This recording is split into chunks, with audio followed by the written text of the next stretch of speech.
Hey, it's Laura with your latest tech update. Are you tired of slow computers in your business?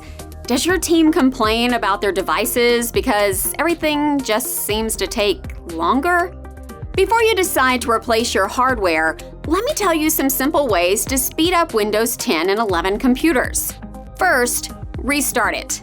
Yes, it's basic advice, but it works. Restarting clears the background processes, applications, and memory data, often resolving common performance issues.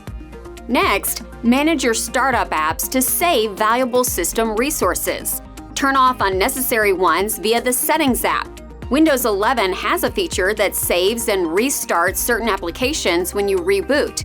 While convenient, it's not ideal for performance, so turn it off. Lastly, uninstall unnecessary apps. They clutter your system and slow it down. By removing them, you'll free up space and resources for better performance. Of course, rather than doing all of this yourself, why not get our team to do it for you? They can check every aspect of your computers and network to look for other hidden problems. That's your tech update. More next week.